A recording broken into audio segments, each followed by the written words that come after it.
So let's get into it, the Perez versus Fay case. Ready? Good morning, Your Honors. I'm Robert Donald from Fort Myers. I'm here on behalf of Paula Perez, the mother, former wife, and I would like to reserve 5 minutes for rebuttal if I may. There's a number of issues in this case, but they all revolve around the party's daughter, Sophia. Sophia turned 8 this past Monday, that is October 20th. What's being appealed is an amended supplemental judgment that changed custody from Miss Perez to Mr. Fay. It awarded the mother 4 hours of supervised visitation per month, and the visitation supervisor decides when that will be and how it will occur. When the parties were divorced in 2007, Ms. Perez was a primary residential parent. This all changed during the summer of 2010. Ms. Perez was Baker active because she had a psychotic episode and she was in the hospital for about 7 days. It's important to know that Sophia was not with her at this time. Mr. Fay filed an emergency motion to change custody to himself and to limit the mother's visitation.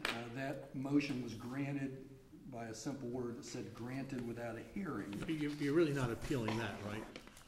There was ultimately an evidentiary hearing, so the ex parte order kind of was nullified and washed out with the full-fledged hearing, correct? We're appealing in the sense, I think it's our first point on appeal, that none of these interlocutory orders contain the required findings to change custody, even a temporary change of custody. But I'm not really going to talk about... Yeah, because, I mean, the case law says once you have that hearing, it's kind of like no harm, no foul, because the problem was ultimately cured. Yeah, about not having a hearing, maybe. Right. There's other issues. I understand. I'll let you move on any way you want. I just wanted to verify that. So the case was ultimately tried in December of 2012. So for the 2.5 years that the case was pending, the mother did not have custody of the child and had only supervised visitation with her. The amended supplemental judgment was entered in August of 2013, a little bit more than 6 months after the trial. It gave the father all decision-making authority for Sophia, and the mother would have 4 hours of supervised visitation a month and nothing more. Mr. Brown, let me ask you a question, because what's troubling for me, it appears that when the judge made his final ruling... It was a her. I mean, that's right, it is a her. We have another case where it's a him. It seemed to be a lot of emphasis were placed on the psychotic episode as opposed to anything that had happened more recently. Did the judge explain, or did the judge consider... It just seemed to me a lot of emphasis was placed on that psychotic episode. I want to give you an option to comment if there's anything after that that would cause concern regarding the matter here. Okay. Yeah, in fairness, I think there were some other things. And the summer of 2010, several things happened. The psychotic episode, as you say, is, you know, as I call it, the elephant in the room. That's the big one. But the mother also got a DUI that summer, about a month after the psychotic episode. And in September of 2010, she also hacked into the former husband's computer and had legal entanglements because of that. So I would say those three things seem to be the emphasis here, with, of course, the psychotic episode being the main event, okay? And would like to discuss all three, and as you have noted, the big one, of course, is the psychotic episode, and I will get into that. But let me try to set the framework for this analysis first. It was the father's burden to prove that there was a substantial and material change of circumstances, and that it was in Sophia's best interest to change custody from the mother to the father. This has been called an extraordinary burden. Judge Altenbrug's decision in Gibbs is sort of the seminal case on this. There's also some specific pleading requirements in these modifications of custody. You must specifically allege the bases upon which you seek to modify custody. The trial court is limited to those that you allege, and if the trial court does not make a finding on those alleged, then the evidence on those cannot be a basis for finding competent substantial evidence on appeal. So what it boils down to is you look at the pleading and look at the findings that the trial court made as to items in the pleading, and that's what the court should consider, this court should consider. The problem with that is if you look at the father's pleading, it really doesn't say anything with any definiteness. It says he believes this, he believes that. I think he lists like 16 things, most of which never came to the light of day at the actual trial. The pleadings themselves were pretty indefinite. And Judge Kazam, as you noticed, the final judgment itself is sort of a scattered document. It basically takes what Dr. Sanders said and puts it into the amended supplemental judgment, but unfortunately Dr. Sanders wasn't applying the standard that the trial court was bound to apply, so there's a lot of stuff in there that is surplusage, that is not key to what was alleged, and much of it, quite frankly, is not supported by any evidence. Because at this stage, really, it's the father that bears the burden of proof to show that there's been a substantial change in circumstance. So that by bearing that obligation is on him. Mm-hmm. So the question then becomes, what has transpired fairly recently that causes such great concern for the court to do what the court has done? And I guess what I'm troubled with this record, it just seems to me that the judge made a lot of emphasis on an episode that occurred a long time ago as opposed to something more recent. And what evidence was presented to the court? I understand there's that DUI. That all happened within the span of, it just seemed and it's unfortunate to say, but a lot of divorce cases, crises occurs when there's something major going on. But we have to look at it factually, we have to look at it objectively, and that's what I'm troubled with, maybe a lack of findings that the court has done, but I want to give you an opportunity to address those, for me. Okay, well, I'm troubled too, so I agree with you, obviously, okay? So we're preaching to the choir here. I'm troubled, and I'm glad to hear that you are also. But let's talk a little bit about those three instances that occurred in the summer of 2010. And let's start with the easy ones. Okay, the first one is the DUI, which occurred in July. The daughter was not with the mother. It's the only DUI she's ever gotten. Hadn't gotten one before, hasn't gotten one since. In her probation, she passed all the drug tests, performed all the requirements of probation, and actually got off probation early, okay?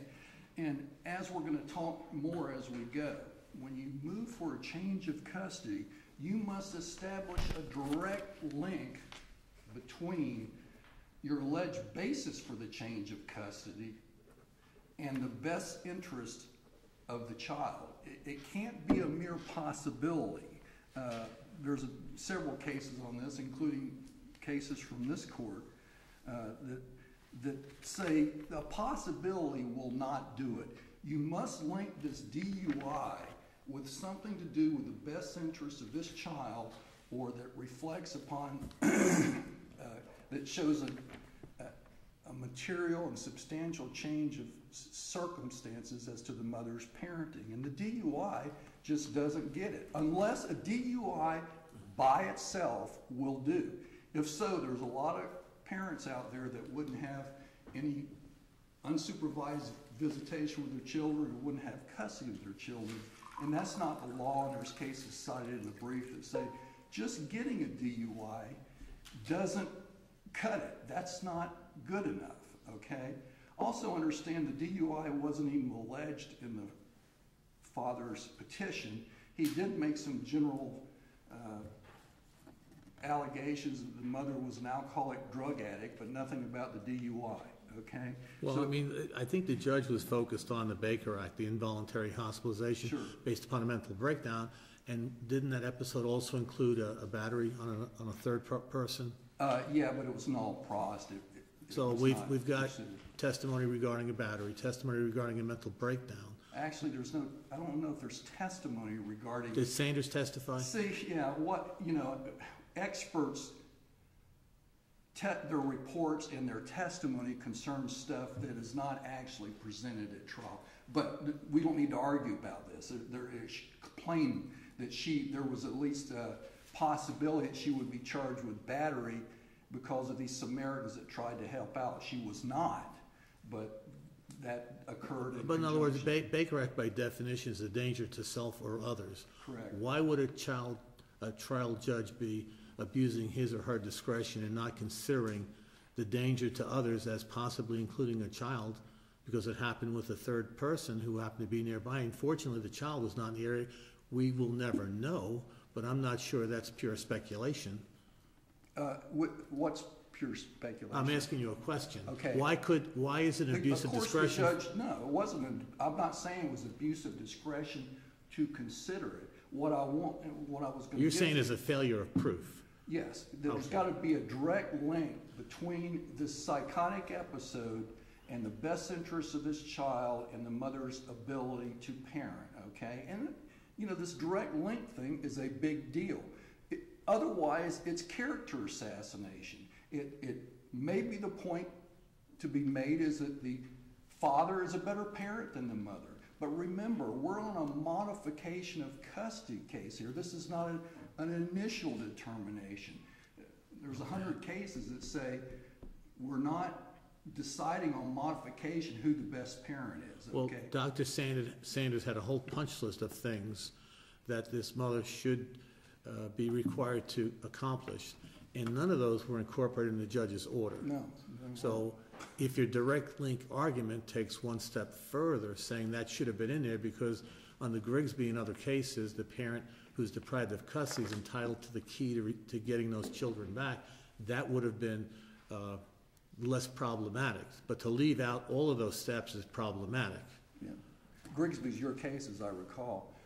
Yeah, I mean, that's one of our points on appeal. I wasn't going to talk. Well, you don't want to get there, I understand that, but Yeah. if you did get there, you've got a problem with a deficiency in the order and allowing the expert to control the reunification. Yeah. And there's nothing to explain why. Well, the expert doesn't even get to control it because the judgment doesn't provide for it. I think it was 4 hours a week. The judge reduced the visitation to 4 hours a week initially, and inexplicably then went to 2 hours or 3 hours a month. 4 hours a month supervised. Right. And there's no linkage between what the rationale was to reduce Again, the dramatically. former husband didn't plead those specific hours of visitation. This comes out in her order for the first time, and I don't think any of the experts even testified But about it looks like both sides were prepared to litigate the issue in question.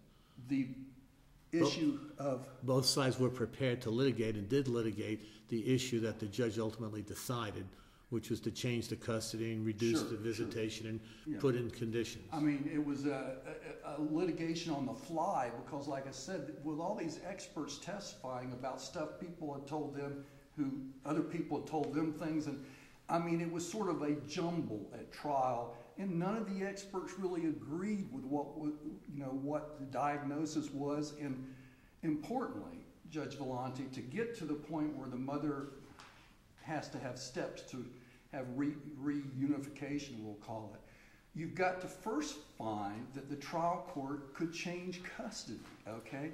And that's the problem here. If you look, oddly enough, even though the psychotic episode is excuse the expression, the sexy thing here, it's really easy to dispose of because there was absolutely no testimony at all linking this psychotic episode. Remember, there's got to be a direct link that possibilities will not do.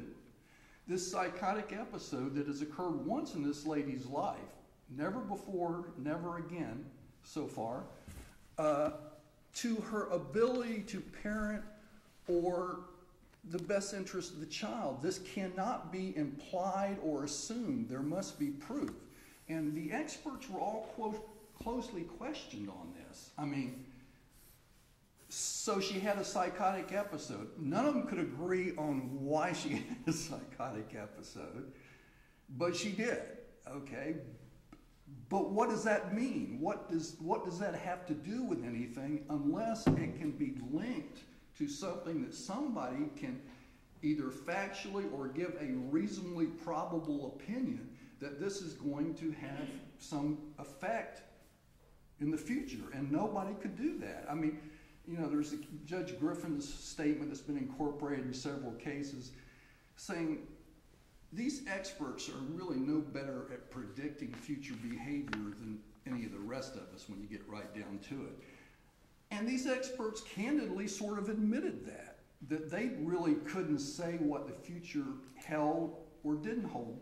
The question is, who should suffer from that lack of evidence? Okay?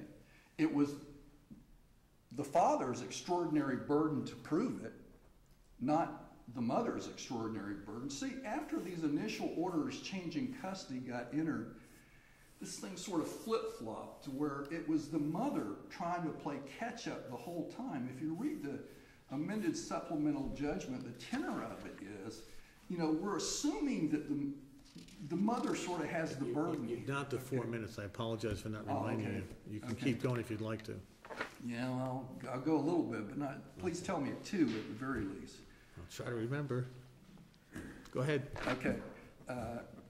So to summarize on this point, to the extent we've got time to do so, what we want the court to find is that the husband did not carry his extraordinary burden here because there's no direct link between these instances in the summer of 2010 and the mother's ability to parent or the best interest of this child.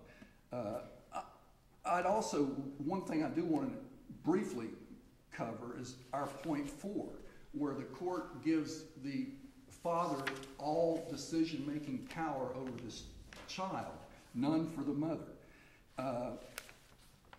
It's not shared parental responsibility. Initially, she tried to give him sole parental responsibility, pointing on rehearing. He hadn't even asked for that. So she said, okay, shared parental responsibility, but the husband gets to make all decisions. He didn't plead that, which is a pleading deficiency that you could argue was tried by consent, but he also didn't request that. The judge went off and did that on her own. It was raised in final argument, motion for rehearing, and then the judge gives him all responsibility, which must also be pled and wasn't pled. So the change of custody has some basic flaws that can't be ignored.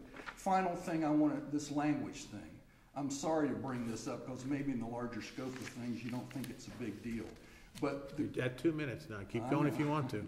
The court has said that the mother can't speak Spanish to this child. There was no evidence on this at all. It is either penal in nature, which I can't see it any other way than that, or xenophobic, one or the other. I mean, there's no logic for saying that this mother can't speak Spanish to her child who has a Spanish heritage herself. Well, but there was testimony by the father that the child was upset for several days following a visitation with the mother, during which the mother had a Spanish-speaking conversation. So she had an English-speaking. Well, there was a discrepancy in the evidence, but the court resolves that. The supervisor testified that she heard a few words and they were English words. Whatever. I mean, you know, can't a mother speak Spanish to her daughter if she wants to? I mean, that's pretty, you know, coercive. I've probably got a minute left, so I'll You've got 1 minute. I'll save it for you. Thank you.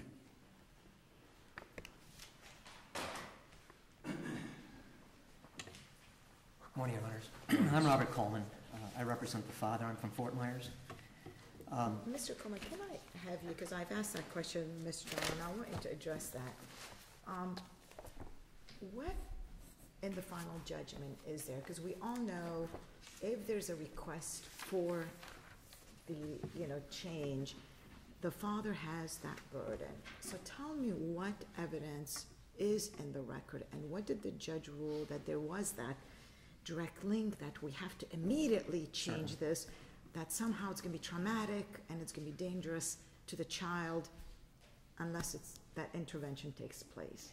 Sure. First of all, the court recited the allegations that the father had raised in his supplemental petition, and the court said that there was evidence to corroborate each and every one of those points. The first being the hospitalization of the mother, which the court said resulted in the mother not having the capability to properly care for the child, including not properly providing housing. You recall that she had some sort of crib mattress on the floor in her bedroom that the child was sleeping on. Notwithstanding, she had a condominium that was being paid for by the father with 2 extra rooms, one of which he was renting out to somebody else, one of which he was using as a home office. That's a critical factor because it shows that the mother's mental health condition was affecting her ability to parent the child, and she was neglecting the child. Secondly, with regard to that episode, the father, in entering the condominium, found that there was no food in the house. And when was that time period? That time period was 2010, okay? But we had 7 experts testify in this case with regard to the mother's mental health condition. 7 experts, many of which said that she wasn't improving, that she didn't have the ability to comprehend the nature of her mental health condition and wasn't seeking appropriate treatment. And it's not true that this happened for the first time in 2010. She was being treated for bipolar disease prior to the episode in 2010, and she continued to be treated for bipolar disease afterwards. This is a mother that was never willing to acknowledge that she needed treatment, and it was affecting her child. She was neglecting the child, and she was abusing the child. Now, I'll go on. The court also said that the mother suffered from an eating disorder, which the mother denied, but the court found sufficient evidence to establish that.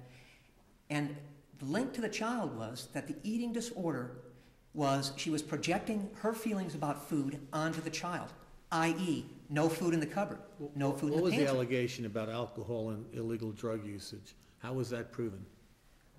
Well, first of all, she had a DUI.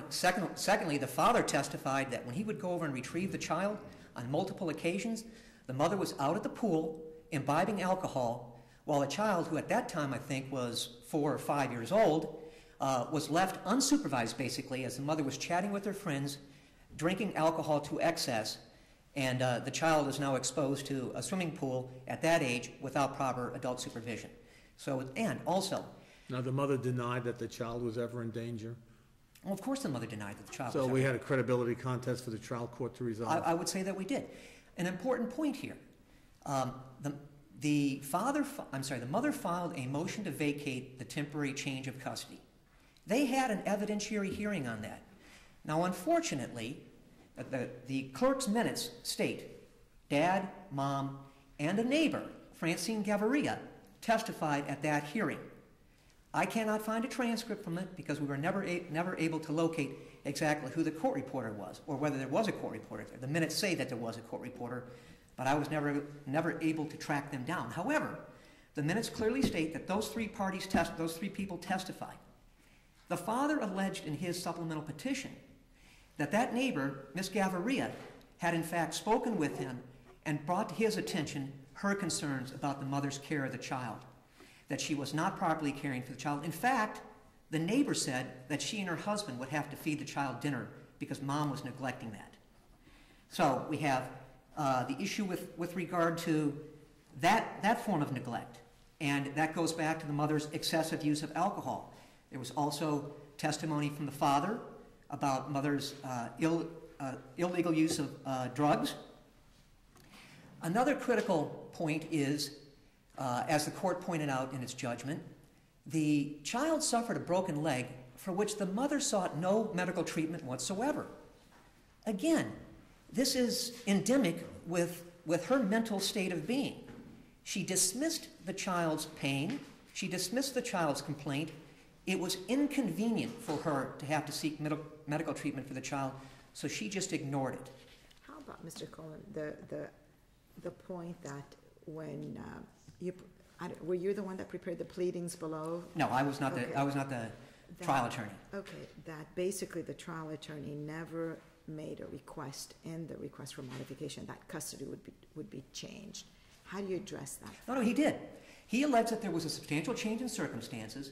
The one error he made was that he did not say that it would be in the best interest of the child to change custody. However, that was cured by the court's judgment, because the court both ruled expressly that there was proven a substantial change in circumstances, and it was proven that it was in the child's best interest for the child to be placed in the care of the father. So the fact that the father neglected to use the magic words of best interest in his pleading is not fatally deficient.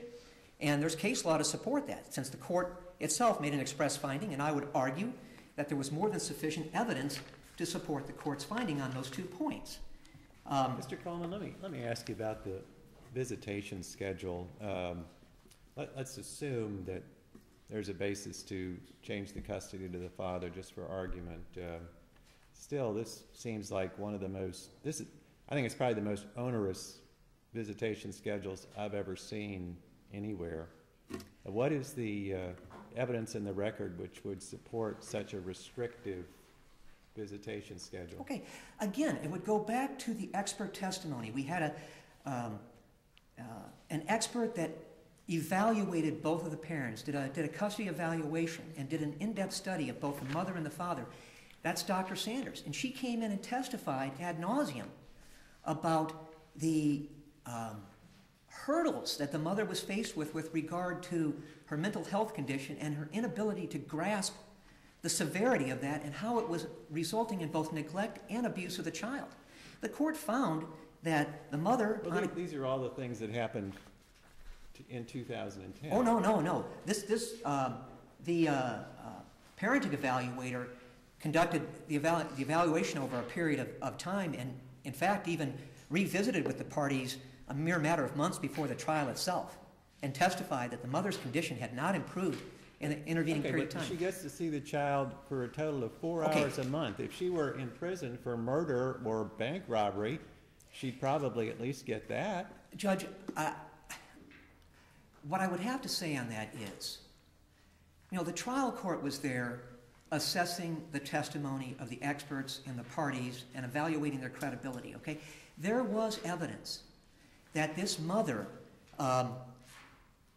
was not properly taking care of the child. And in fact, as Judge Volante pointed out, at one of the supervised visits, even though the mother knew that she was not supposed to remove the child from the view of the supervisor, scurried the child off into the bathroom and spoke to her secretly. It wasn't in Spanish necessarily, Judge. I don't know what language it was. But the supervisor entered the bathroom and found that she had taken her into a stall and was secretly talking to her, quietly talking to her. And the child, the evidence established, was terrified as a consequence of what Mom was saying to her in that stall. And to the point where the father testified that for the next week he had to sleep in her bedroom every night and hold her hand because she was so afraid. Let's talk about the Spanish. What possible justification is there for prohibiting a mother from speaking her native language to her child? I mean, aren't most people generally happy that their child would be able to speak a second language? Judge, that would have merit, but for the fact that this woman's unregulated impulsivity, which led to repeated criminal acts, which I can recite for you in a minute, it wasn't just the DUI, and substance abuse, she does not have the proper judgment to regulate herself. She spoke secretly to the child and terrified the child. There was other testimony that on another occasion, because of her secret conversations with the child was visibly upset by it. The judge was acting to protect the child from something like that occurring in the future. Your position would be there could not ever be any circumstances under which this lady could have a private conversation with this child, whether it's in English, Spanish, Russian, German, whatever? No, Judge, I'm not saying that, okay? We're talking about restrictions on the visitation that the mom is having because it is necessary to protect the well-being of the child, okay? At this point in time, the court was saying that because the mother was incapable of grasping her serious mental health condition and because of her conduct with the child, where she didn't take into consideration how she could upset the child by things that she said, when she would violate the rules. Well, how do you address the omission in the final judgment of anything that the mother might be able to do to improve her situation as far as the visitation is concerned? I mean, people who lose their child in dependency proceedings at least get that. Judge, my answer to that would be this, okay? It's clear from the judgment when the court said that unsupervised visitation at this time would not be appropriate. By using the words "at this time," the court was indicating that this was a temporary situation. The court also said that we could move from supervised to unsupervised by agreement of the parties or by further order of the court. It doesn't seem likely that Dad's going to agree anytime soon. Well, we don't know, Judge. What happens if the custody supervisor says everything is going well and there have been no repercussions, and the child and the mother are happily well adjusted with one another? What would the father say if the mother's treating physician were to come in and say, she has undergone dramatic improvement, she's taking such and such medication, she's got her mental condition under control, we've seen no indication of any sort of problems for the past 3 months or whatever? Who's to say that the father would not agree that there should be a graduation from supervised to unsupervised? Wouldn't at this point the mother have to prove a substantial change of circumstances to get any change in any of this? I would disagree with that, and I would rely on the case. I think it's the Schneider case, where the court said that it's perfectly, and the Schneider case and also the Wettstein case out of the 4th DC, which said that if a parent is unreasonably wielding their ultimate decision-making authority, for instance, the other parent can always seek court intervention. And I would suggest that because the court said that this supervised visitation was being put in place at this time, that it was intended that there would be a point in time where she would graduate to unsupervised, and she could do it by motion to the court. Yeah, and she could bring in her expert, and she could bring in her treating physician. She could even perhaps arrange to have Dr. Sanders look at it again. Would you have any problem with a remand to amend the judgment to reflect all of that? Judge, I really wouldn't. I concede that this probably is my most vulnerable point here, especially when we're taking into account the abuse of discretion standard here. I would argue that any number of reasonable men would agree with the trial court's decision in this case, based on the evidence that was presented, based on the plethora of expert testimony in the case. I do concede that based on the Grigsby case, that probably that is the point that we are weakest on, because the judge did not, as Judge Volante previously pointed out, give her a key as to how she can graduate to unsupervised and perhaps even normal shared parenting. But that would have been very easy to do because there was a detailed plan. I think what the judge could have done is incorporate the progression that Dr. Sanders had suggested as a means for mother to graduate from supervised to unsupervised. And I think if the court had incorporated that plan into the judgment, then she would have certainly satisfied this requirement of establishing a means. What's the nexus to reduce the visitation down to this small amount from where it was? What was the justification for the judge to do that? The testimony of multiple experts that the mother was not grasping her situation, and because of her conduct in the past, where there had been Did they recommend supervised visitation at that small level, or they just recommended supervised visitation? I don't understand the question. I'm sorry. It went from let's say 4 hours a week to 4 hours a month, and you're saying the testimony of the experts justify that reduction. I'm asking you, did they specifically testify 4 hours a month is all this woman should get? No, they didn't. I don't think it's the expert's responsibility to tell the court what would be the appropriate parenting plan or the appropriate supervised visitation. I think what the court did... But if there's no evidence to connect the reduction to that level from where it was, I'm trying to find out what's your position to justify the reduction. Other than the court has broad discretion, there has to be something else. The detriment to the child, the danger to the child, the mother, if she can have some supervised visitation subject to her situation, then why limit it to 4 hours a month? Well, Judge, I would say that the evidence in that case is mom's violation of the rules for supervised visits that had been occurring at that point in time, where there were occasions where she removed the child. Did the judge say that? Yes. The judge said, I'm reducing your The judge said, to 4 hours. Judge said, here's what the evidence established in the case. So I would argue that by setting it forth in her judgment and then saying this is what the court believes to be an appropriate supervised visitation schedule, she is certainly taking into account the findings that she has made. Bear in mind, the court also made a finding that the mother had engaged in a pattern of parental alienation to harm the relationship between dad and the child. The court also found that the mother... Actually, Mr. Coleman, let me stop you there.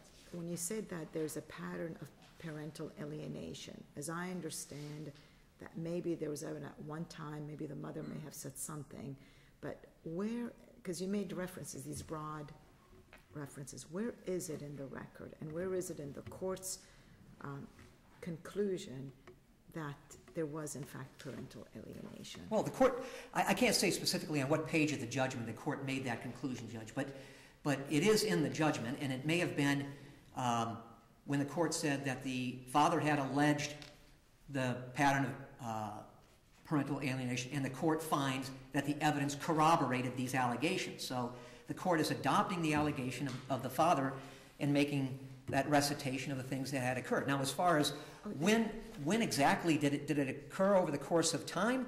I guess what I'm troubled with is that the court still needs to set forth the facts that the court is relying on to support the court's conclusion in order to make a determination whether or not it was appropriate or whether or not it was an abuse of discretion. And I guess what I'm concerned about that, from making these broad allegations and say, I agree with Dad, and not indicate, here's why I agree with Dad. Here's our examples, specific examples of what I find to be happening in this case. I don't see that in the final judgment. With all due respect, Your Honor, this is a 5-page judgment, okay? It's very detailed. And a significant portion of the judgment deals with the evidence that was presented by Dr. Sanders, the parenting evaluator. And the court also notes that there was other expert testimony received in this case. Well, the problem is, though, it's detailed, but the result doesn't always necessarily seem to flow from the details.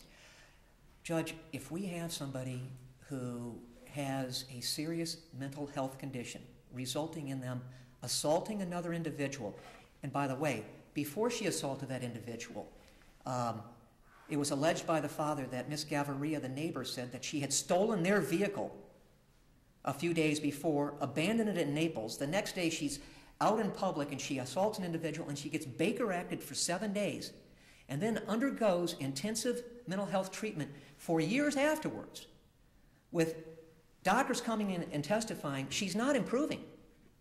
She has a serious mental health condition. It has caused neglect and abuse of the child in the past, and it poses a threat of causing it in the future. That's the Hamilton case that was decided by this court, where the court upheld a trial court's decision where a mother who had alcohol misuse issues as well as a chronic mental condition, where there was evidence that it had endangered the child in the past and posed a threat of doing so in the future. This court said that it was perfectly justifiable for the trial court to change custody of the child and place the child in the care of the father. You've got a half a minute to wrap it up, by the way. Yes. Could you address the pay issue? We didn't get a chance. When the judge ordered her to pay. Oh, sure. Real quick on that. The court did not say that she could not have visitation with the child if she couldn't afford to pay. All the court said was she is to bear the cost of the supervised visit, okay? We don't know what the court would do if the mother came in and put on evidence that said, I am incapable of paying for my supervised visits. So she basically has to then petition the court to do that. So if, let's just say, the mother wants to see the child, cannot afford... No. She's getting her supervised visits, okay? If she were to make a showing that she couldn't pay for it, we don't know what the court would do. That's speculation. Bear in mind, Judge, she's not paying any child support, and my client, the father, paid for the supervised visits for 2.5 years prior to that point in time. My client, the father, is paying for the condominium that she's living in. The mother, conceivably, is working, If this is the one cost that she has to incur in order to have contact with her child, that's not unreasonable. If she can show that she is destitute and she's incapable of paying the supervisor, we don't know if the judge would say, well, then fine, the father's going to have to pay. But she continues to get her supervised visits. The court did not say, if you can't pay, you don't get your supervised visits. And you're out of time. Thank you.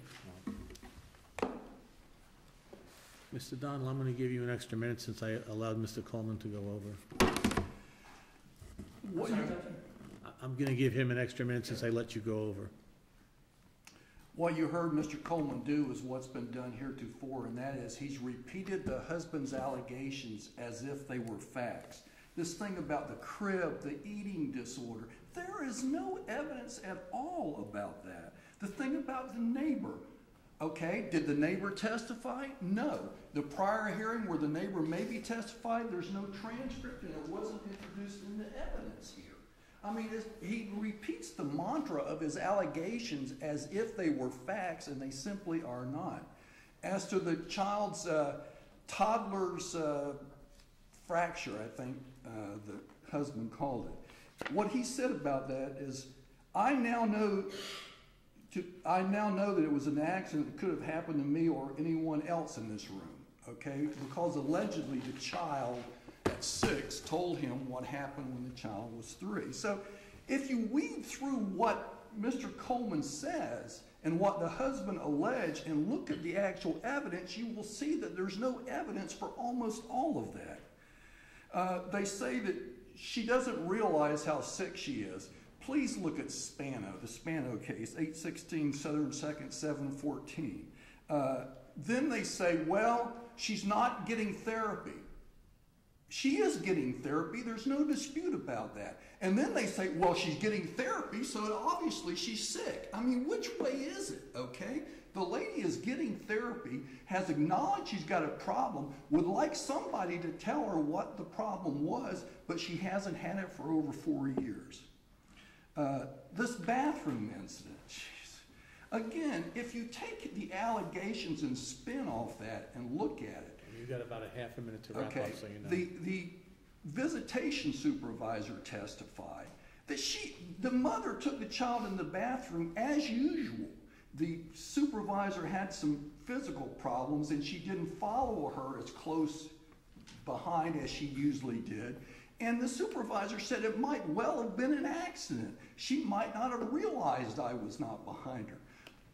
And, you know, it's a minimal incident, and it's one incident. How do you justify... Mr. Donnelly, you're rehashing yourself, but your time is up. Okay. Well, then I'll sit down and be quiet. Thank you, Your Honors. Sir.